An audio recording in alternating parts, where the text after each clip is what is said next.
Hi friends, నేను మీ కోమగురు వీరబాబుని. ఇది ఇప్పుడున్న ప్రజలు కలియుగం ఎలా ఉందంటే, మితిమీరిన కులం, మతం, స్వార్థం, రాజకీయాల అభివృద్ధికి పెనుముప్పు. ఒక సమస్యను నిర్లక్ష్యం చేస్తే అది సమాజం, దేశాన్ని నాశనం చేసే ప్రమాదం ఉంది.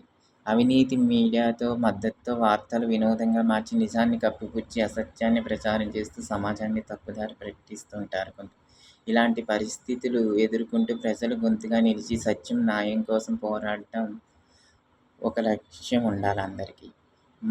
మన ప్రయత్నం కష్టమైనదైనా కానీ మార్పు కోసం ప్రతి ఒక్కరి సహకారం అవసరం. ఈ ప్రయత్నంలో మీరు భాగస్వాములు కండి. దేశం కోసం బాధ్యతలను కలిసి నిర్వర్తించాలి అందరూ. 90% దుర్మార్గులకు సపోర్టుగా ఉంది సమాజం. నిజాయితీగా నడవాలంటే మీ ప్రాణాలు పణంగా పెట్టాలి, లేదా మీరు అవినీతికి అమ్ముడైనా పోవాలి, డబ్బుకి, లంచానికి. నిజాయితీ ఉన్నవాడిని ఎవరిని భూమి మీద బతకనివ్వడం లేదు. కాలం సమాధానం అందరికీ సమానంగానే చెప్తుంది, కొద్దిగా వెనక ముందు అంతే. కుల మత ఘర్షణలు నివారించే ప్రయత్నం ప్రతి ఒక్కరు కూడా చెయ్యాలి. దేశ శాంతి సౌభాగ్యాలకు అందరూ ఒక తాటిపై నడిచి తమ వంతు కృషి ప్రయత్నాలు చేయాలి.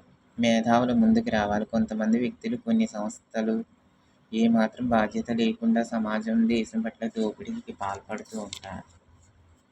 వారి స్వార్థ రాజకీయాల కోసం నిజాన్ని అబద్ధాన్ని నిజంగా ప్రచారం చేస్తూ ఉంటారు. వారికి వ్యతిరేకంగా ఉన్న వారిని మానవ హననానికి, మానసిక క్షోభకు గురి చేస్తుంటారు కూడా. కుల మతం ఆధారంగా వ్యక్తులు మద్దతు ఇస్తున్నారు. దానివల్ల వారికి, సమాజానికి, దేశానికి జరిగే నష్టం గురించి ఏమాత్రం ఆలోచన లేకుండా ప్రవర్తిస్తుంటారు. చదువుకుని అభివృద్ధి చెందే సమాజం స్వార్థ ఆలోచనలతో వెనుకబడిపోతుంది. విలువలతో ఏకమైన ఉన్న మనం విభేదాలతో విభజింపబడుతున్న అధికార దాహం కోసం ఏమీ ఉపయోగించకూడదు.